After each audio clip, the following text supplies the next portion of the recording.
Это актуальное интервью в студии. Петр Васильев. Здравствуйте. Минтранс России реализует ключевые проекты по поручениям президента в рамках национальных проектов, направленных на улучшение транспортной инфраструктуры.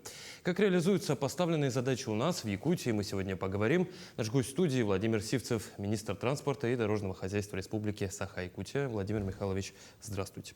Здравствуйте. Давайте начнем, что называется, по горячим следам. Недавно помощник президента России Николай Патрушев, возглавляющий морскую коллегию Российской Федерации, посещал Жатайскую судоверфь, проводил совещание по вопросам обеспечения важнейших транспортных артерий Севера. К какому итогу пришли, какие решения ожидаются в части развития судоходства в Ленском бассейне? Да, действительно, по поручению президента, которое было дано на Восточном экономическом форуме, значит, три крупнейшие сибирские реки Обь, Енисей и Лена рассматриваются как, значит, как составляющие элементы трансарктического коридора, вновь выстраиваемого по Севморпути. И в сферу деятельности морской коллегии как раз-таки входит и судостроение. И Николай Платонович посетил Жатайскую судоверфь и, соответственно, где ознакомился с производственными мощностями нашей судоверфи, как она может помочь встроиться в целом в судостроение, программы судостроения, программы перевозок по Севморпути в рамках того же Северного завоза.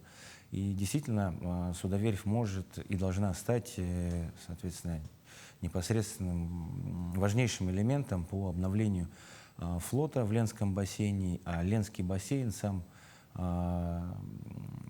является сегодня представленным нами элементом тоже отдельного, альтернативного, в том числе, как предложенного нами, коридора Махе-Найба и составляющие, недостающие и составляющие элементы этого коридора, такие как погранпереход Джалинда-Махе, значит, грузовой терминал в Нижнем Бестяхе и его мультимодальный комплекс, а также строительство глубоководного порта вблиз села Найба в Харалласской бухте.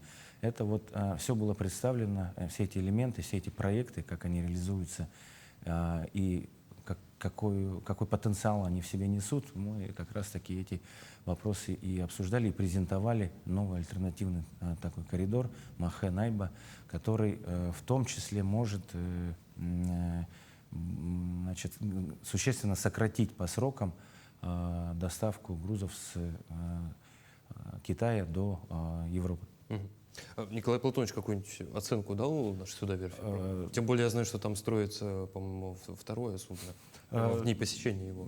Да, Николай Платонович остался доволен, значит, удовлетворен и доволен возможностями судоверфи, ведь судоверфь специализируется в том числе и на судах арктического класса, и она призвана обновить прежде всего флот, который уже давным-давно уже устарел в нашем Ленском бассейне, обеспечить на арктических реках перевозки. И сегодня, вернее, в рамках визита была поставлена задача по включению судоверфи в все действующие в нашей стране программы по судостроению. Вот не может не радовать, Владимир Михайлович. Давайте от речных дорог перейдем к дорогам, которые соединяют наши города и поселки. Президентский нацпроект «Безопасные и качественные дороги» в этом году немного видоизменился. Он стал преемником, точнее его преемником стал новый нацпроект «Инфраструктура». Какие здесь ключевые направления обозначены? Да, национальный проект «Инфраструктура для жизни» в этом году, значит, реализуется, нами реализован успешно. Все целевые индикаторы достигнуты. Пользуясь случаем, хотел бы выразить благодарность всем работникам дорожной отрасли. Все планы выполнены, несмотря на серьезные финансовые трудности. Хотелось бы отметить, что более 96 километров региональных дорог приведено в нормативное состояние. В городе Якутске, значит, приведено в нормативное состояние около 12 километров дорог и начаты такие крупные капиталоемкие объекты по основным магистралям. Это и улица Аюнского, это и улица Хабарова, улица 50 лет Советской Армии. Это такие серьезные такие тяжелые финансово как бы, объекты, и технологически они тоже растянуты на 2-3 года участками, этапами. Но контракты все заключены, работы запланированные на этот год также все выполнены. Идем дальше по городу Якутску, в том числе законтрактована улица Ефимова на 203-м микрорайоне. Тоже долгожданная. Да, законтрактован перекресток Хабарова, Ярославского, Ефимова для более лучшей развязки и выезда с 203-го микрорайона, наиболее густонаселенного. И планируется, соответственно, второй этап Вилюйского переулка для разгрузки Вилюйского тракта. Вилюйский переулок будет выходить на окружное шоссе. Вот. Это вот такие итоги года уходящего? Это по городу Якутску. Только по городу, да. И по региональным дорогам тоже нужно отметить, что мы 4 крупных моста реконструировали. И хотелось бы отметить, что в новом нацпроекте «Инфраструктура для жизни» с этого года попали наши 4 крупные агломерации: Алдан, Нерюнгри, Мирный и Ленск. И тут тоже, при индикаторе 9 километров было отремонтировано 12 в общей протяженностью. На следующую трехлетку порядка 37 километров заложено. И нужно отметить, что если, например, по городу Нерюнгри одна улица была отремонтирована, Кравченко, то в следующем году уже таких улиц 3. По Ленску тоже одна улица, но в следующем году уже 4 будет улицы отремонтированы. В Алдане 8 планируется улицы отремонтировать. И в Мирном в этом году 5, и в следующем году также примерно около 4-5 улиц также отремонтировать планируется. В целом до 2030 года улично-дорожная сеть этих городов будет доведена не менее чем 85% от норматива. Слушай, хорошие цифры. Да, и хотелось бы отметить, что по субсидиям местным бюджетам, то есть муниципальные дороги, у нас тоже в этом году мы выполняем более 100 километров дорог, отремонтировали. Где-то асфальт появился впервые, где-то в районных центрах практически вся центральная часть заасфальтирована. Ну и, соответственно, на следующую трехлетку мы закладываем не менее 2 миллиардов рублей и продолжим также, соответственно, ремонтировать улицы в наших муниципальных образованиях, в отдаленных селах, районных центрах. Не могу не спросить про строительство Ленского моста. Важный инфраструктурный объект и для нашей республики, для всей страны в целом. В этом году начались активные строительные работы, подготовка была вся завершена. Вместе с тем много инсинуаций, перетолков, рассуждений по поводу того, что, мол, медленно строится, никаких работ нет. Что сейчас происходит на стройплощадке, все ли идет по плану в целом в этом году? По Ленскому мосту все идет по плану. Это нужно отметить. И еще раз не устану утверждать, что все идет по плану. Сегодня, безусловно, с учетом температурного режима, производство ушло в зимний режим. То есть сегодня продолжается работа в рабочих цехах по сборке металлокаркасов для буронабивных свай, вспомогательные работы, гаражные боксы, рабочие цеха строятся. И с допустимой температурой, ориентировочно в феврале месяце, продолжатся работы по по сборке уже второго кофердама.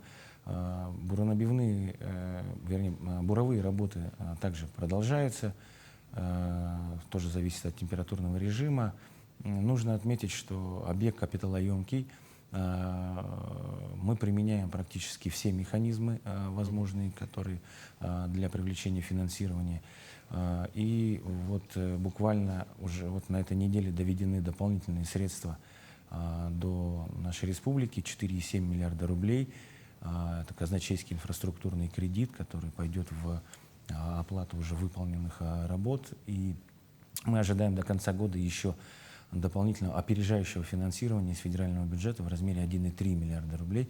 В целом нужно отметить, что в федеральном бюджете, который недавно был утвержден, на следующую трехлетку, на 26, 27, 28 годы, в общем объеме предусмотрено федеральных средств в объеме 41 миллиард рублей. Вот. На 3 года. На 3 года. Ну что ж, Владимир Михайлович, а еще многие забывают о том, что работы идут же еще и на противоположной стороне реки, и там они в очень активной фазе, поэтому те, кто бывает только здесь, в районе Старой Табаги, мне кажется, очень много упускают.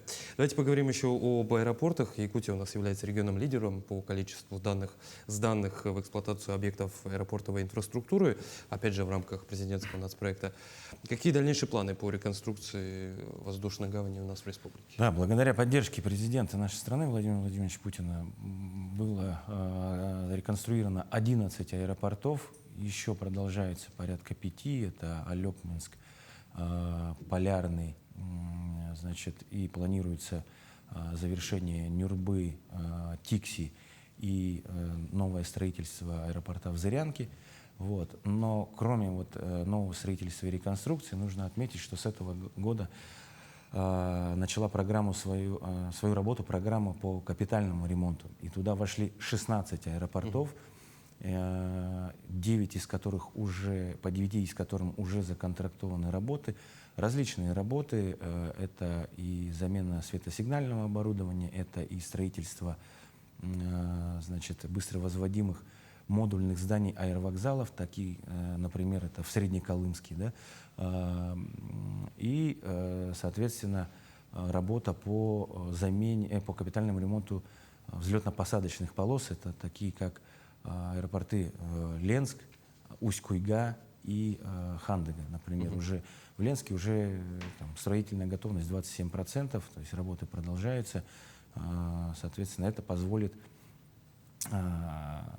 значит, повысить безопасность полетов, комфорт для пассажиров в части строительства новых зданий модульных. Ну, не секрет, что в Среднеколымске, например, здания не совсем, или в Сакырыле не совсем, так скажем, отвечает современным требованиям. Там будут построены новые модульные здания аэровокзалов. Ну и Ленск меня тоже радует, потому что, насколько я знаю, там тоже какие-то работы идут. Да, очень часто происходило размокание полосы, Ну, что она грунтовая, да. когда она не могла, полеты прекращались ввиду недостаточно технического состояния. Владимир Михайлович, в заключение давайте поговорим об общественном транспорте. В этом году у нас поступали новые автобусы, и в том числе теплые, которые оснащены сейчас всеми необходимыми благами техники. Какие планы на год грядущий, как эти решения повлияют на качество жизни горожан? Мы также, благодаря поддержке нашего президента, продолжаем планомерную поступательную работу по обновлению общественного транспорта, как в республике, так и в Якутске непосредственно. С 2022 года в городе Якутске закуплено 124 новых автобуса. В этом году мы ожидаем еще 50, применяем механизмы льготного лизинга при поддержке ВЭБа, ГТЛК. И на следующий год в рамках национального проекта и федерального проекта развития общественного транспорта нам, опять же, благодаря поддержке Арсения Сергеевича, переговоров, из федерального бюджета будут выделены на трехлетний период порядка 477 миллионов рублей, которые позволят нам закупить не менее 116 еще автобусов для города Якутска и города Нерюнгри. Два крупных города попали в эту программу. Ну, в основном львиная доля — это город Якутск, и мы ожидаем, что в следующем году не менее 25 автобусов еще для города Якутска будет закуплено, и мы ежегодно, через год 41, и еще через год 50 для города Якутска эти автобусы будем закупать. Это позволяет, значит, сократить время ожидания, повысит комфорт, автобусы большого класса, и самое главное, они экономичны, они все на газомоторном топливе. Экологично. И экологично, безусловно. Ну что ж, это не может не радовать. Владимир Михайлович, благодарю вас за интересную беседу. Спасибо, что пришли к нам в студию, ответили на наши вопросы. Спасибо большое. Это было актуальное интервью. До встречи.